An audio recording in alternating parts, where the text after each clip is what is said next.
Welcome to Nostalgia Marcana. I'm your host, Doug Leaf. Each episode of this podcast, we will look back on the pop cultural ephemera that remains in our cultural zeitgeist today and try to understand why we remain enchanted all these years later. This week, we will be revisiting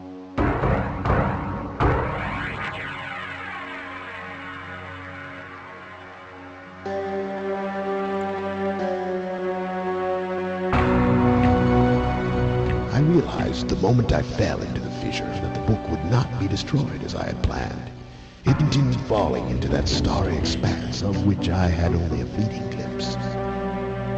I've tried to speculate where it might have landed. I must admit, however, such conjecture is futile. Still, questions about whose hands might one day hold my Myst book are unsettling to me. I know my apprehensions might never be allayed. And so I close, realizing that perhaps the ending has not yet been written.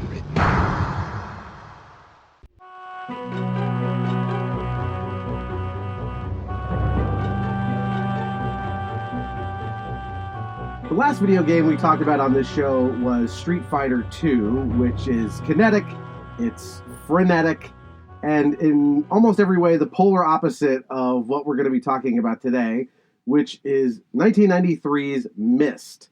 We're coming up on the 30th anniversary of a game that is all about the feeling of being lost and isolated in a strange, fantastical alien world, combined with the puzzle equivalent of having to figure out how to set an alien's VCR. And so I am really excited to talk about this one, and I have with me a guest who probably knows more about Myst and the Myst series than I've forgotten. I have that backwards. He's forgotten more about this series than I've ever known. No, that's still backwards. We're off and running to a good start. But let me introduce my guest because he's one of the best podcasters I know and one of the nicest people on the internet. You can find his work at duckfeed.tv, where he is the host of a myriad of shows that are all worth listening to: Abject Suffering, Bonfireside Chat, and many more. And most notably, their flagship show, Watch Out for Fireballs, which even covered this game in its second episode, as well as its series, Riven, the sequel to Myst. Ladies and gentlemen, the pride of Cincinnati, Ohio, Kole Ross. Thank you very much, Doug. Thanks for having me on. I said it in the green room, but I am always down to talk about Myst. The more... Yeah, and I love... Go ahead. Go ahead. I want to know why. Oh, I mean, this is something that I found very early, and I've taken pretty deep dives into it in terms of, like, I have read the novels and stuff like that, which are actually pretty okay, young adult novel kind of things. Yeah. So, this is just something that I go way back on. Now, how did you first encounter it? So I think that maybe I first saw it at a Circuit City or maybe at a library on some of the machines. We definitely didn't have a PC that could run it at the time, around the time that it came out. But I was just kind of fascinated with it, obviously because of the graphics. It was this very... It was a showpiece for computers that had CD-ROM drives, right? You look at it now and you recognize that this is basically a slideshow with some really chunky pre-rendered kind of imagery there. But at the time, the presentation with the graphics and the sound kind of combining to make this really oppressive, isolating atmosphere was something that you really hadn't seen. I didn't know that as a probably, came out in 93, 6 or 7 year old kid, but it kind of felt pretty special. And I kind of always knew that I wanted to give it a shot and was unable to. I remember when we got a new computer, we were searching for games to pick up, and I grabbed Myst off of the shelf. And I remember my older brother, he knew enough about it to say, "Oh, you can beat that in the first 5 minutes. We're not spending money on that." making reference to the fact that the entire game, everything that you go through, is kind of a long circuitous route to find the right code in one of the books to input and then get to the ending. And so I was denied that and didn't really get to play it until my cousin got it on his Sega Saturn, which I have to tell you, Doug, is not the preferred way to play Myst. You're kidding. No. On a Sega Saturn? Yeah. As hard as that is to believe, I remember trying to read these the game is full of these journals that are left behind by the key characters with all these details that are beautiful, in-game objects. They have, flowing script in the writing, and they have these awesome like diagrams and stuff that are crucial to understanding what you're going to need to do. They're low res even on the PC, but they had to be down resed even further for the Saturn, for basically all of the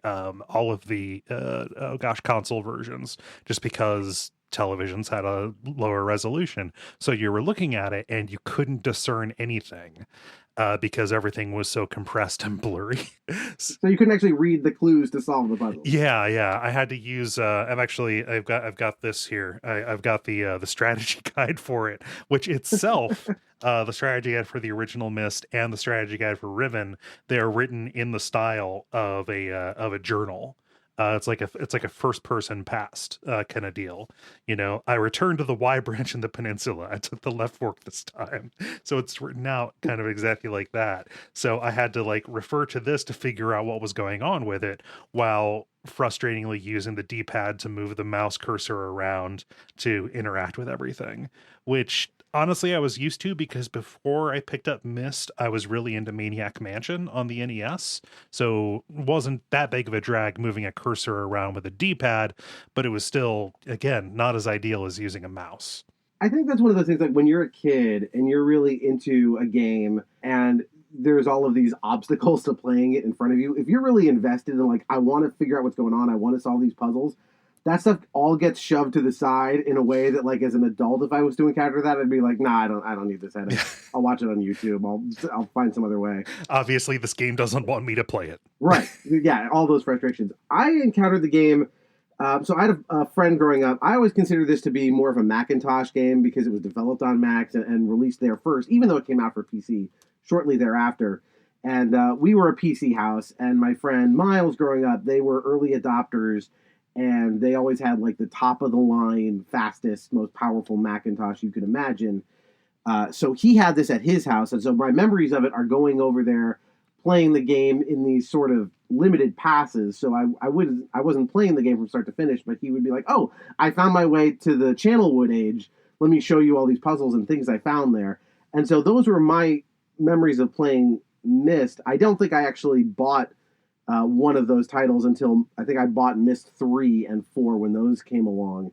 The first two I played at his house. At the time, I was more, since I had a PC, I was more invested in his cousin, the Seventh Guest, which was also a game where you moved through a three-dimensional environment solving puzzles, although the way that game presents its puzzles is obviously very, very different from Myst, where in the Seventh Guest, you walk into a room and in this haunted house, and there's a bunch of playing cards on a table in a formation, and it's, go flip these cards over in the right order.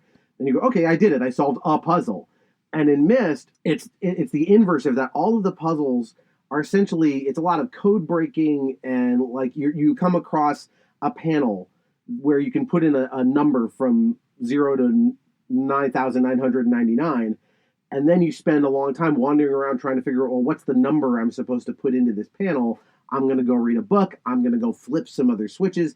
Everything is integrated into these level-wide machines that it makes you feel like you're an archaeologist trying to solve these puzzles, as opposed to being presented with a just straight-up standalone, here is a puzzle, go solve it. Yeah, that's something that's really wonderful about it, and it was really kicked into overdrive in Riven, the second one. But even in the first game, that integration between the puzzle and the world, and kind of this you know, in the intro, you referred to it as learning to program an alien's VCR, but the way that everything is real mechanical, right? And you know, especially in the mechanical age, but with all of them, you know, you're kind of trying to envision the physicality of the world and figure out what's hooked up to what, so that you know will find the lever or this panel of machines, and then this could affect something somewhere else, and it's really hinging on you noticing things. And you know, back in that episode where we talked about Myst, god, more than probably 11 years ago, I kind of laid out like, oh, this is a game that's about like the primary mechanic is paying attention. You know, like there's a certain rigor, and you know, I can definitely attribute my love for taking notes while I play to playing the original Myst. You know, because even to get to some of these ages, some of these worlds, you know, you mentioned Channelwood, you know, or the Selenetic, or any of those kind of ages that are off the core hub world of Myst, you have to, you know, take note of symbols, you have to make references in books, you have to take all of that back and actually like enter the code in the library in order to even unlock the thing that will get you in there to the self-contained world with all of its puzzles connected.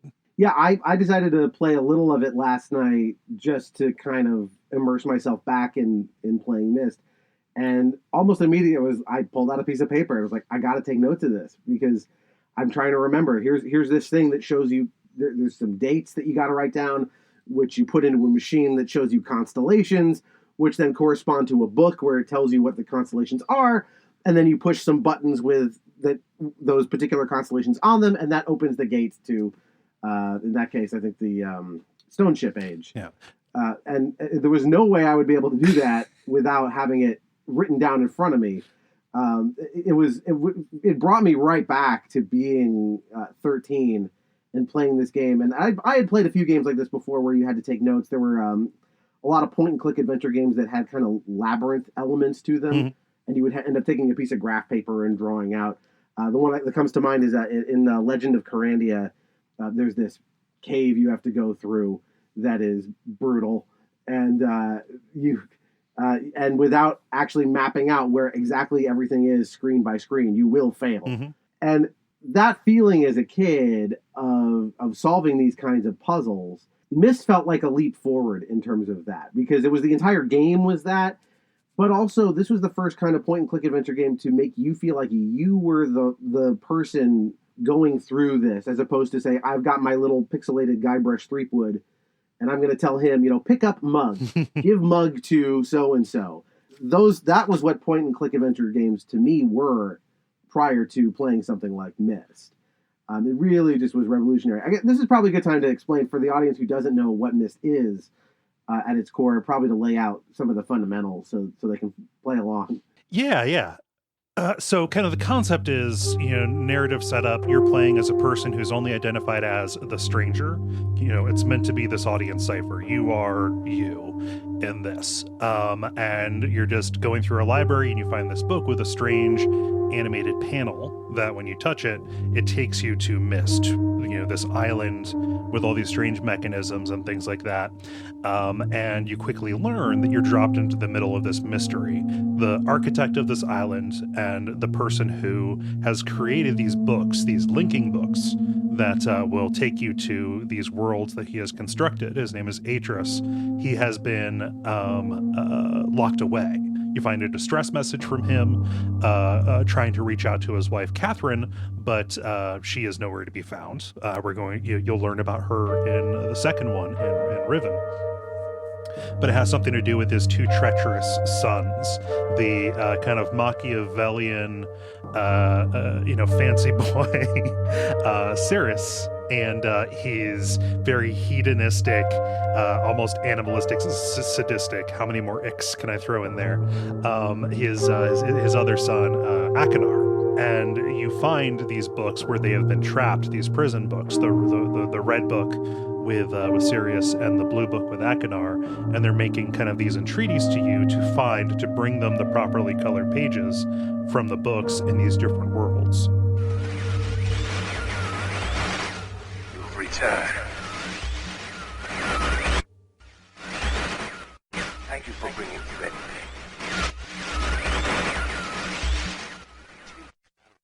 You must continue. My name is Cirrus.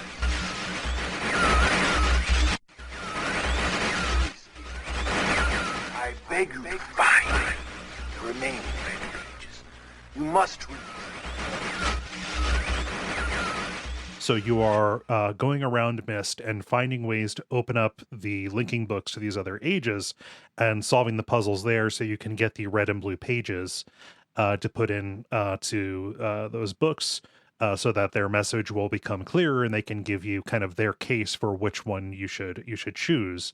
But freeing either of them is a bad bet because you will be trapped and they will burn the linking book, trapping you in their ages. What you want to do is actually use the information you have found in these multiple different worlds to figure out where Atris is trapped. And this requires, doing a little bit more sleuthing while you're in these worlds, solving additional puzzles and, paying a little bit more attention to the journals to, figure out that he is ultimately hidden in the kind of home age for his people, the Denis. And all the while you are doing this thing that actually gets around some of the adventure game problems that are common criticisms of the genre, which is the Denis and Atris themselves. They are creators. They're writing these books that are linking to these worlds that already exist, but, by describing them so in such a detailed fashion, you connect directly to that out there in the multiverse, in the expanse kind of thing.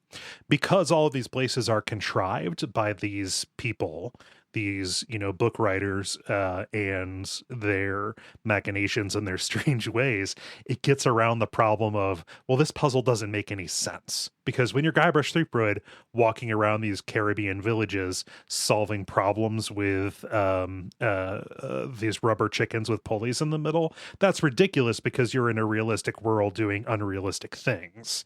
In Myst, you are in an unrealistic world doing unrealistic things that still match the rules that were laid out by the person who crafted it in game Atris, and then, by extension, to the point where Atris is played by one of the creators, Robyn Miller, the people who actually made the game for you. So they figured out a really cool way to fit in these esoteric puzzles that you're describing, finding dates and, setting water pressure in different things, directing this energy, to have all of these strange things feel like they're of a piece with it, right? And I think that is a huge part of it. And the mystery of the Denis and this art of crafting these linking books and describing these worlds is, something that the series is increasingly interested in as it, presses forward with each additional entry, all the way up through the failed MMO, Uru, the books, and ultimately ending in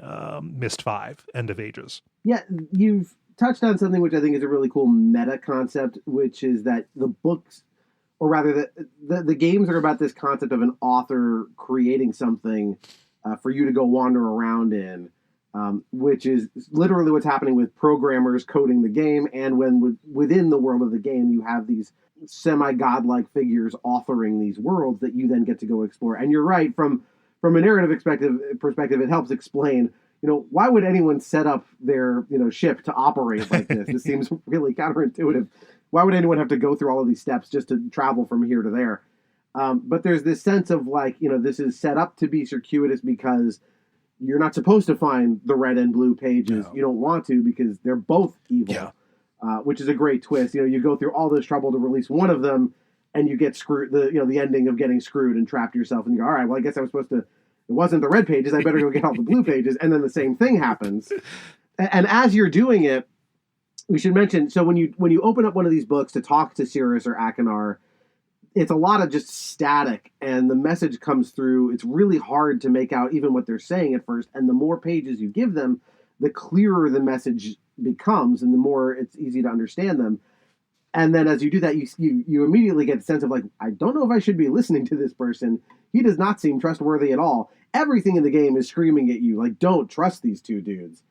And it's a great kind of it's a puzzle in itself to figure out, no, there's a door number 3 that you're supposed to go through to free Atris. And even then, there's a slight secondary puzzle because you need to have a special page to allow him to be free. If you go into his world without that page, you're both trapped in there forever. He's so angry with you when it happens.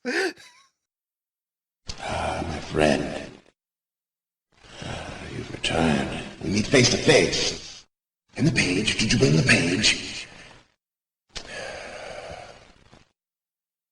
You didn't bring the page. You didn't bring the page. What kind of fool are you? Oh. Did you not take my warning seriously?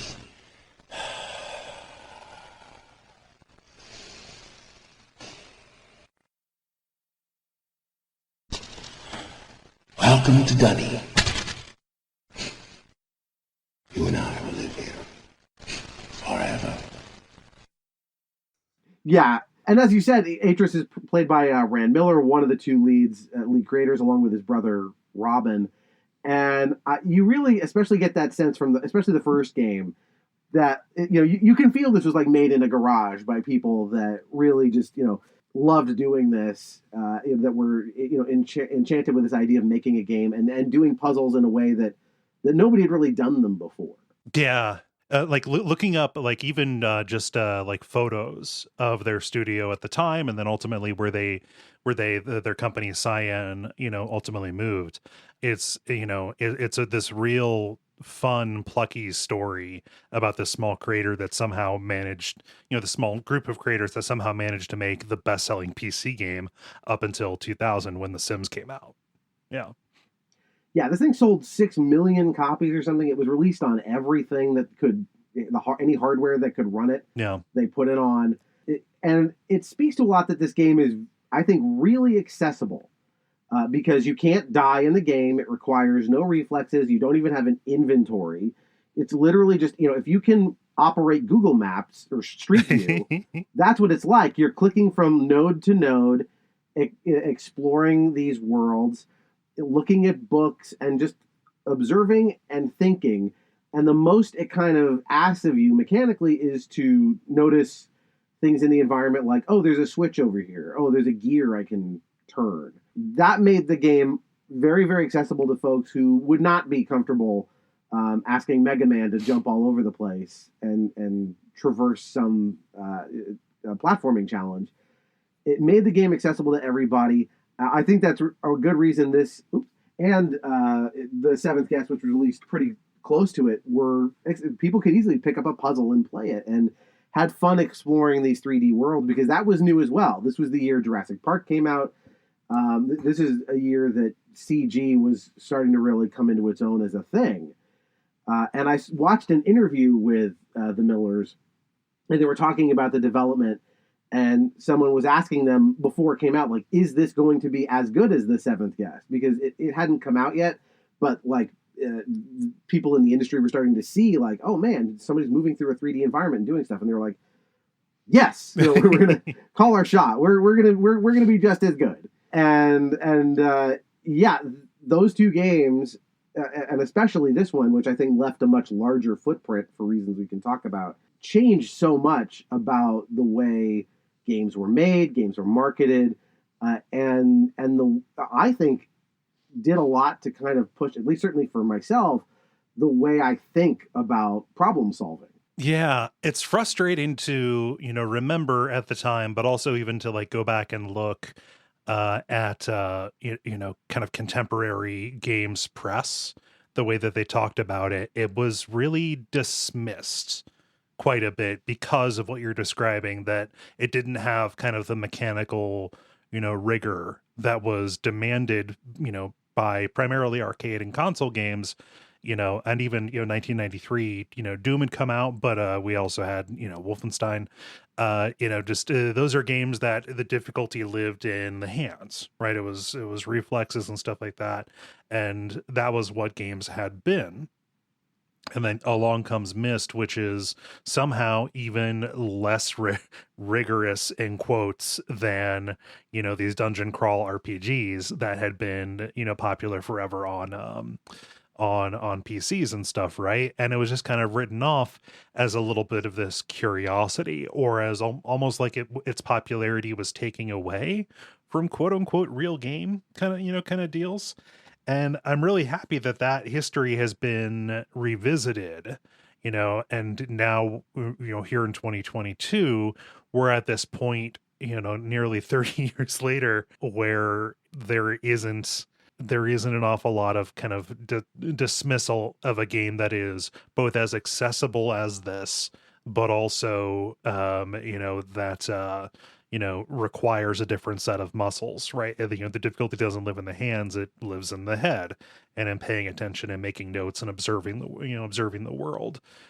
So that has been fun to see, kind of that vindication where, like, yes, this is a real game, and understand how limited the scope of people's concepts of games, was, that, back then, right? Yeah, and I also think, again, in terms of, like, at least my development of, like, as a thinking person who has to solve problems in his life, I grew up to be a lawyer, and my interests as a kid were writing, performing, and solving puzzles.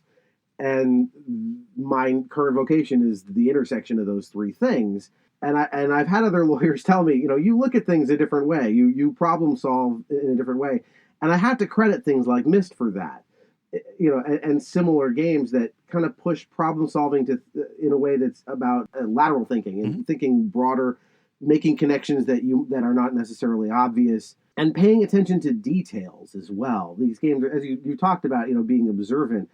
Like, I can think of, one of the major puzzles in Riven involves listening to animal sounds in the environment and then having those correspond to things. It would take a long time for somebody to play that game and realize that was what was being asked of you. Otherwise, you're just walking around and you're just hearing animal noises and you think, oh, that's just part of the environmental, pastiche. That's just here, right? This is just wallpaper for me to enjoy.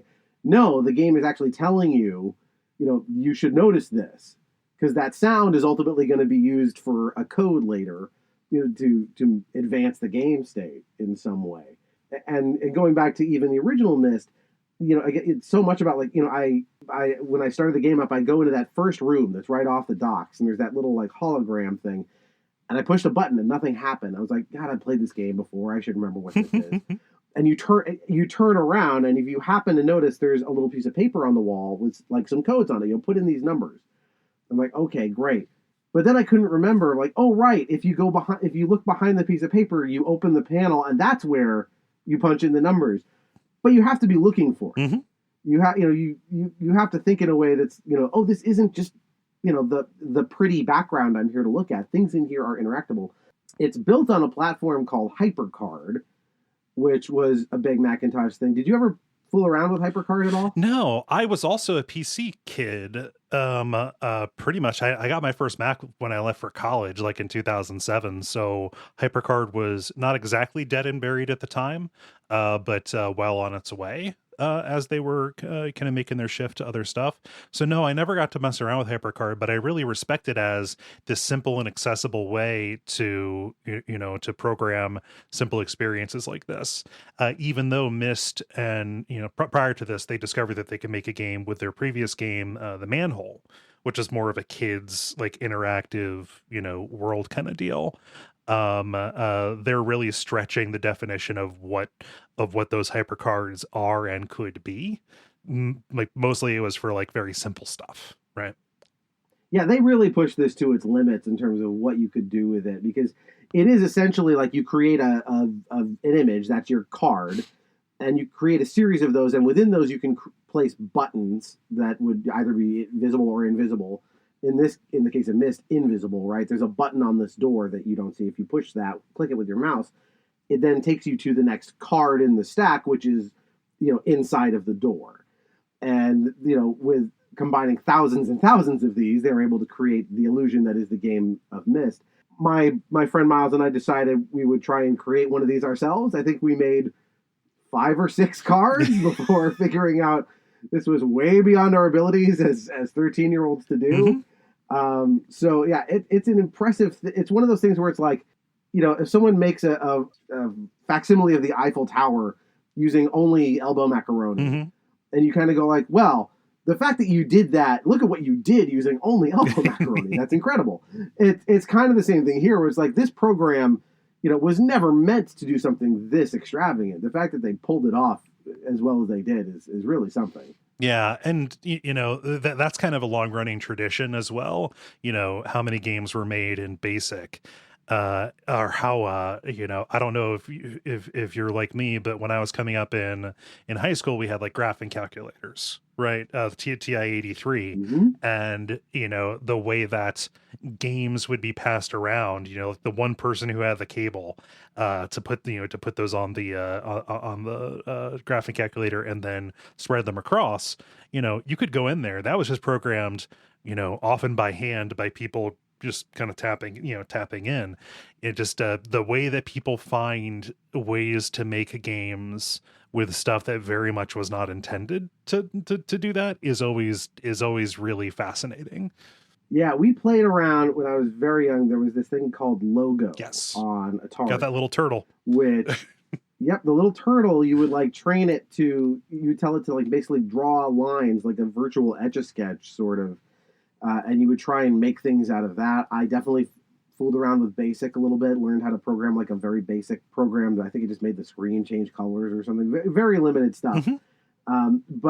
So it was never coding, and it was never something that I was that interested in or could do very well. But you could always tell, like, yeah, there was almost a game in and of itself of like, how do I use this device or this software to do something interesting that it was never intended to do? It basically break the system.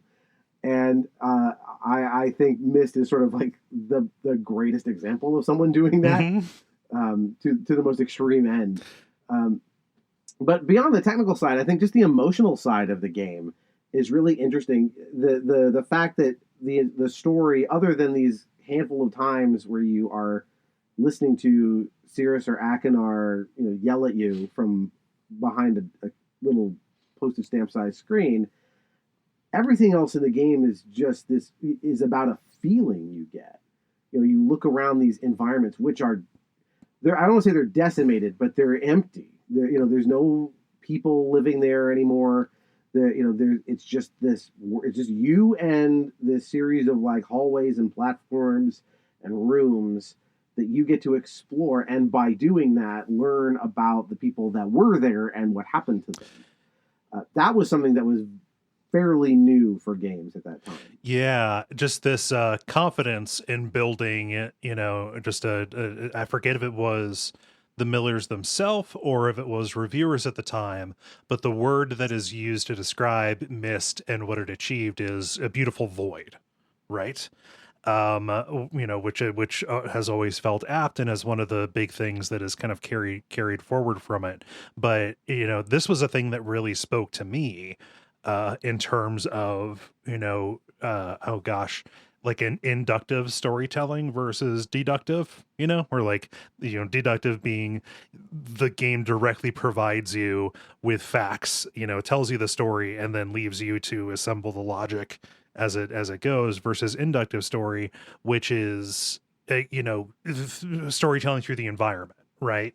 So the major one, like the big thing that sticks out, is the Channelwood age, which, as you're reading about these different ages in the library before you go to them, Channelwood is described as this, verdant place. It's, it's a forest on an island where people, relatively primitive people had lived, and Atris saw it as kind of his role. We can put aside actually no, we can't put aside bad colonial things on this because it's exactly what happens. But they go there and he builds all this technology to help make their lives easier and observe them and learn from them. And then his shitty sons come, and you discover, by going to their individual rooms, that they had horribly abused these people, ultimately to the point of killing them. Right, you find the torture implements in their living quarters. You find their particular writings. You find the riches that they stole from them. Right, this is not actually, spelled out to you by a narrator. This is not spelled out to you by characters, speaking directly. You can just kind of tell. They have the confidence to put those details in there and let you just inductively, arrive at the conclusion and the story that you get. That was a thing that was extremely cool to me, was assembling the story myself as opposed to having it being, kind of laid out. And, you talked about, the parallels between Myst and your profession. For me, that kind of kicked off the spark that, led to me wanting to, think about and speak about games, and ultimately it led me to, Dark Souls, which is extremely good at this kind of storytelling, right? And it's like, oh yeah, like this, this is fun to interpret and fun to, talk about, and fun to, to a certain extent, argue about, to try and arrive at the truth of what they were trying to say. By giving you these incomplete pieces with a bunch of space in between, and and connecting them, and that ultimately turned into Bonfireside Chat, the podcast that I do about Dark Souls, and I can trace that directly to Myst, and figuring out that this was a way that you could tell stories. Yeah, the Dark Souls series from which includes, like, maybe modern listeners would certainly be aware of Elden Ring, because that's their new big big game. You can sort of, as you try and piece together the stories of those games, which again there's a lot of archaeology to that. There's a lot of reading notes, or in the case of those games, item descriptions that tell you about the different factions and people in the world. Mm-hmm. You can feel a little bit like Charlie Day in front of the corkboard, with the yarn everywhere and stuff. The beautiful mind landscape of trying to put together all of these disparate things. Mm-hmm. But that does go back to Myst, and it's like, you're going to walk into a room that was Cirrus's or Akinar's little warren within these ages, and it's like, oh, there's a lamp made out of a rib cage. Yes. Something bad happened here. They don't tell you exactly where this rib cage lamp came from, but you don't need to know that. It's a rib cage lamp. You know that it came from something horrific. And that kind of environmental storytelling was really new at the time of Myst. I can't think of anything else that did that. There were movies where you would have to piece together things like that from what's on screen, but then the director is still shoving this in front of your face. Yeah. Look at this, right? So I think of, like, say, the scene with the space jockey in Alien, right? You're in this space, this H.R. Giger nightmare space, and you're looking at this stuff, and unfortunately, he gave us Prometheus to explain what all this shit was. But at the time, you look at it and you're like, I don't know what this is. I don't know where it all fits together, but I'm going to try and deduce what I can from this image. And in Myst, you have the freedom to move around a lot more and observe things from different angles. And then, they just kind of give you this little push and say, here, now you go make all of these connections. Mm-hmm. You find the tissue that binds all of these different things we're telling you together, all of these clues. It was very different from all the games of that era, where everything was pretty much expositional in nature, where you'd have a cutscene, like, a little movie within the game, where a character would come out and talk, basically turn it into a movie for a minute to deliver information, or, again, just a text scroll would happen. So even to keep going back to the Seventh Guest, which I think there's a parallel there, that story is told through literally just actors appear on screen as ghosts, and scenes play out, and you watch that and go, okay, well, now I know what happened in this room, mm-hmm. right? I just saw it happen. And in here, it's like, no, you're just going to get a look at the room, the aftermath, and you're going to figure out what happened in this room or in this age. Yeah.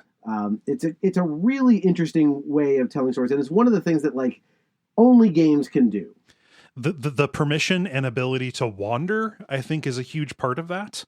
Myst is one of those games, where being lost is a key part of experiencing it, wandering and being receptive to details and trying to, figure out, okay, I missed something. How can I look at this space in a different way?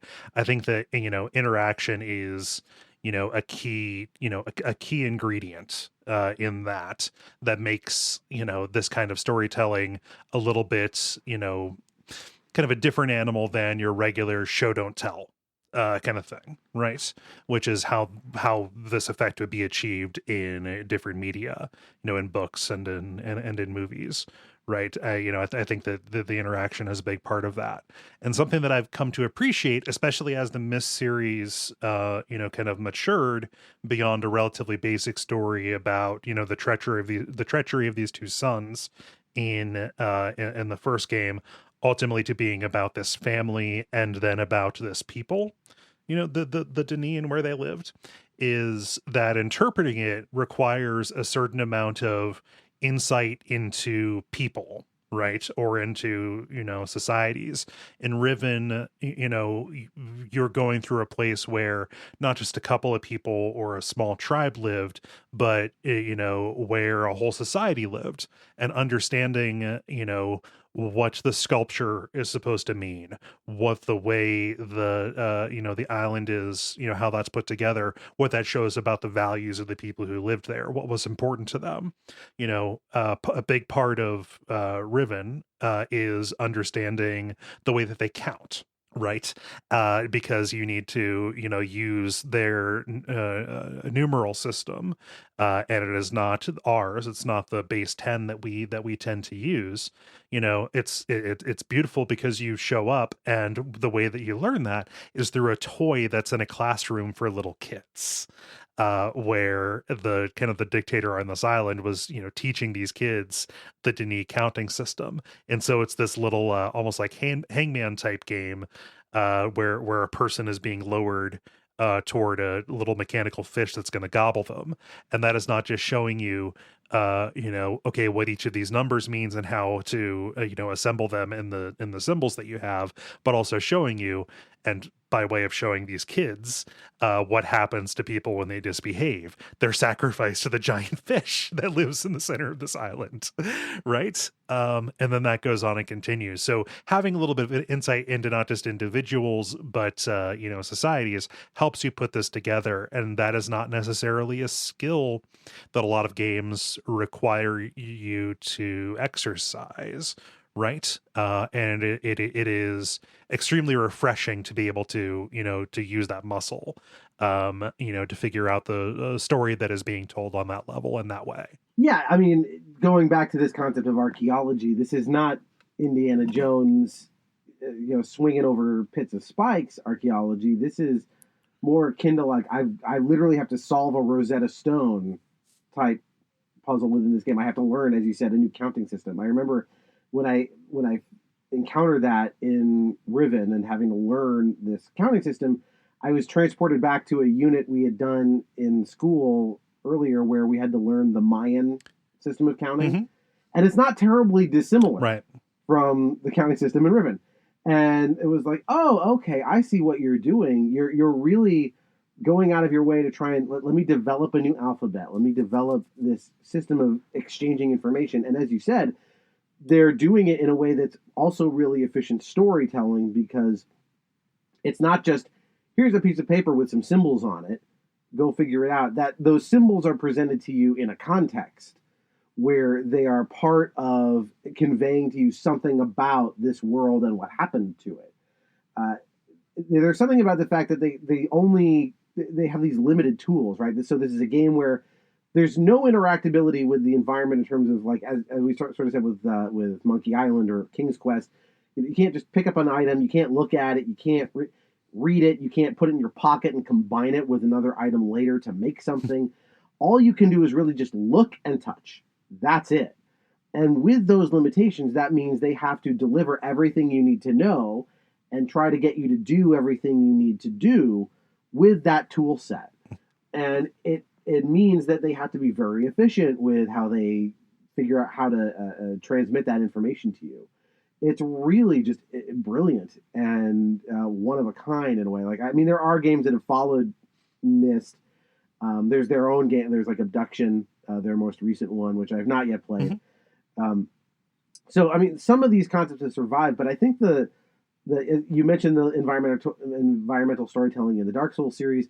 There are games that have sort of taken this ball and run with it, or at least it's really influenced a lot of what has come after, even in different genres. Yeah, you mentioned abduction. It is, in the same genre, you have The Witness. I don't think that you get the presentation that you have in The Witness, without Myst as a touch point. There are any number of other games that really name check it in a highly specific way outside of the era of just clones of them of the Myst games. One that I played here recently was oh gosh, Scorn. Right, that is a recent survival horror game, first person. You mentioned Giger before in the context of Alien, but it's primarily about this alien world inspired by Giger's artwork and inspired by the fantastic artwork of Zdzisław Beksinski, a Polish painter whose work is really good. But this is a game with no English in it. It does not actually, tell you what any of this is. You are looking at the machines and discerning what their purpose is, and the purpose is almost always something horrifying and grotesque that will, destroy something biological. Make use of its body in a horrifying way. Playing it is very much like playing Myst because you're trying to figure out what these different machines do. Survival horror in general, I think, really started taking cues, specifically in the Resident Evil, like the early Resident Evil games, which are, explicitly, constructed spaces that were kind of, made by a paranoid made by a paranoid architect, or by, in the second game, by the paranoid police chief in the station there, to try and thwart people getting around, in a place. And you are doing similar, mechanism interpretation kind of stuff. Silent Hill working with very similar ideas, almost entirely in symbolic or psychological kind of places. There is a mechanical aspect to that, but you are figuring out the ways that things are hooked together by the dream logic that is kind of presented there. And then obviously we mentioned before, Dark Souls, Demon Souls, Elden Ring, different things like that. I think that a huge part of Myst's success is, yes, creating this new space of slow, adventure games, but also, saying like, yes, there are people who, are willing to put forth the effort to examine this and work their way through it. This is not something that has zero commercial viability. In fact, it can be, incredibly successful. I think that was a huge part of, game designers being able to trust the player more and more to actually put in the effort to get what they wanted out of it. Well, it kind of established this idea that one viable gameplay mode would be contemplative. Yes. That's not a state of mind that I think was generally being used. I mean, there was contemplation in terms of like, here, solve a puzzle. Like we said, there was all these adventure games before and others kind of coming around at the time. But this was really about, you sit and stew in this magical island and you think about this for a while. Mm-hmm. Because you're not there. Like, there's no way to lose the game. The only way to lose is to just not figure out what you're supposed to do next. Yeah. And to sit there and just kind of really absorb everything and let it. This is the kind of game you would have to put down. You'd walk away from for a couple of days, and then suddenly you'd have that eureka moment and know what to do. And the fact that developers figured out, people want this. There is a market for that kind of an experience. I think opened up a lot of doors. Do you have a favorite thing from any of the series that really stands out to you? I mean, very little is going to beat the counting puzzle in Riven. I think that gosh, like something that really sticks out as as an amazing. Here's something. The acting in the series has never been especially good. It is very much amateurs doing very bad FMV. in front of a green screen, very overacted. I think as the story went on, they started hiring professionals. They started bringing in people to work with it. I do not think that this is, people. It's not a very good game. It's not regarded as the best in the series by anybody that I have seen. It was made by different people, but Myst 3, I think its story in particular, where you have this guy named Savidro who, again, his society and his life has been ruined by Sirius and Akanar, and he is seeking revenge on Atris by kidnapping his kid. Following in his footsteps and learning specifically what happened to him, ultimately getting to a number of, endings that could happen with this guy. And, having this pathos built up with this character who has done, a terrible thing out of desperation. You can really screw him over and get an amazing kind of soliloquy out of him as he kind of understands that he is trapped just out of reach of what he has been seeking this entire time. Or you can fulfill him and actually get him there, get him what he wants, at the end of it, what he thought was lost, but ultimately is not. And kind of taking and building on this world that was kind of had this foundation and these terrible performances by actually giving you a really good performance by a professional actor. I forget his name and what else he's been in. It's Brad Dourif. Oh, there we go. Yeah. Yep. It's Brad Dourif, who people would know. He's Wormtongue from Lord of the Rings, and he's the voice of Chucky for many years. Oh, wow. So. Yeah. So actual legit guy, right? To actually have this enthralling character with this amazing backstory and just this amazing affect make you feel something in a game that has been primarily very cerebral is something very unexpected in what is considered to be a lesser entry in the series. Yeah. And I think that it's a shame that the individual ages in Myst 3 are a little bit uninspired, because more people, I think, would enjoy that if they could work through the game to get to it. Right. Yeah. It's funny. I if you would ask me that question, I might have picked those moments as well at the end of Myst 3. They're really well delivered. There's, of course, the magical moment in Myst 4 that features a weird B-side from Peter Gabriel.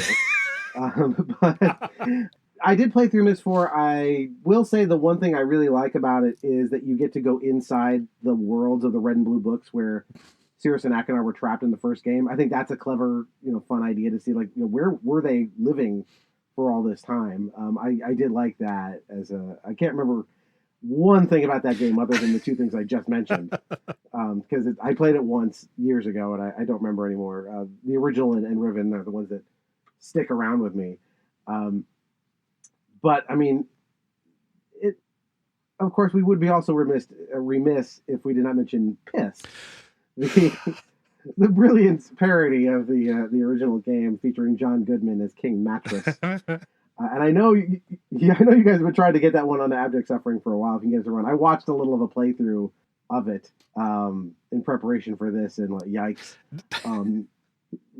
You don't see many parody video games, really. No. And I certainly, I don't want to, I'm not going to minimize what Weird Al does. Go back to the episode of this podcast where you can hear me barely contain myself when I got to interview him. Mm-hmm. But the energy required to parody a song, which is, write some new lyrics, get some musicians, and record something, the barrier to entry is much lower than to code an entire game experience. The number of hours you got to put in to do that. So the fact that people thought it was worth that level of investment to create Pyst is really something. Yeah, Pyst is really muddled conceptually because you can't tell if it's making fun of Myst itself, which would be a way to go, or making fun of its popularity, because the idea is you're going to Myst, but because this has been such a cultural force, everybody has been going there as a tourist destination, and it's wrecked. Like everything, it's covered with graffiti. It looks like the day after Woodstock. Yeah. Yeah. And so that's where they're getting all this crass. I'm sure the humor in it has aged superbly. Yeah, the one thing I thought was really annoying about it, just watching a little of it, is that, in Myst, when you pull up a note or you read a book, it's just the text. It's silent. In the parody, every piece of paper you pick up, some dumb voice Ugh. pops in and starts reading it to you. Yo, Iggy, this place is so wrong, it's cool. It is max trashed, which is a statement from our generation, or something. Why don't you blow your folks' house and meet me here? Sean. P.S. Get a tetanus shot first. So not only is it reading it to you, which is unnecessary because I got eyes, but yeah, the voice of the person reading it is just like, I don't know if he's trying to sound dumber than he is. I don't want to make fun of someone who just sort of sounds just dumb because that's their voice. Mhm. I have no leg to stand on for myself for that, but it's like, I'm reading a note to you. Like, it's almost Homer. Oh God. It's really, really awful. Yeah, no, that's weird decisions all around, kind of building up to that. Also not really a game, like it very much is in the just it's almost like a website. You just go through and click on stuff, and when you've seen the content, that's it. There are not like puzzles built into it. It's just go and see our jokes and then you're done. Yeah, it's a joke delivery system for not great jokes. But it does have John Goodman like in a hot tub at the end of it talking to you, which, of course you pay money to see that. And That's much better. It's very stressful being the king of pain. No, the king of the game? Yes, I am the king of the game. And I have many secrets. For instance, I could show you a whole other side of Pyst Island that you've never experienced. Yes, no, yes, you haven't. And you won't, because I'm saving it for the sequel. Aren't hot tubs wonderful? and he does sing a song. I think it might be over the credits. I don't know if you watch him sing it, but there is a song, which I will have to throw in at the end of this episode somewhere, a clip of that. Kole, anything else you want to kind of say to kind of round out our discussion in Myst in terms of, I think, its lasting impact? I mean, in terms of its lasting impact, I mean, it's pretty undeniable, right? I just would kind of intrigue people, like, if your familiarity with Myst is from, is from the first game, maybe I'm saying this as somebody who just really, really loves lore, like this is not going to be applicable, but like, those later games do have cool story moments, in them. And I kind of want to put in a good word for the books. You can get all three of them, just like, really cheap as like a Kindle book even, to kind of learn more about this, learn more about the society and stuff. Like that is, like, come be a nerd with me. More people need to know this stuff. I need to have more people to talk about this stuff with. Especially the third one is very good because all of them ultimately concern themselves with like the ethics of the Denis and whether or not their society should have fallen, just as this group of weirdos who, by virtue of practicing world creation, have become completely detached with what humanity actually entails. That is something that I think not a lot of people kind of know or appreciate about it. And that there is meat there if you are meat to the series that you can enjoy if you go looking for it. Yeah, and I would suggest to anyone who is intrigued by anything we've talked about today, go pick up Myst and Riven. They're very inexpensive. I'm sure you can get them for like $3 on the Apple iStore on your phone. It's not the ideal way to play it on your phone, but you can find it in other places, GOG and Steam and everywhere else. It'll be around forever because I think of all the things we talked about. It really just it is an experiential game that allows you to kind of really sit back and explore a space and feel like you've stepped through the wardrobe into Narnia. It's very much that feeling of going to a new fantastical world and getting to just walk around and see what it's like. So I thank you so much again, Kole, for coming on. Do you want to tell people about where they can find you and your good work? Yeah, everything we do can be found over at duckfeed.tv. We have a number of shows that you laid out at the start. If you're interested in just kind of general video game talk, we go into way more detail about multiple games a month on the show. Watch out for fireballs. If you're kind of interested in, assembling these stories that are told indirectly through the environments, we have the series that is all about the Dark Souls games. We're working through Elden Ring right now on Bonfireside chat. But yeah, everything is over there, and assuming Twitter is still around, you can find me on Twitter at Kole Ross. That's KoleRoss, and I do announcements about new stuff there. And to do a little admin on our side, if you like the show, do all of the things that you do when you like podcasts. You've heard one before. But we are on Twitter, as long as it is not burned to the ground, at NostalgiumPod. That's where you can find us there. We're also on Instagram. We've got some really cool stuff coming up for the new year. We're going from the Denis to Paul Dini, because we're talking about Batman the Animated Series on our next show. And I believe after that, we've got D2, The Mighty Ducks, lined up. I've got some good guests for those shows. I'm really excited about it. Kole, thank you so much again for doing this. It's really a treat to talk to you as always. And until next time, that's one more entry in the Nostalgium Arcanum.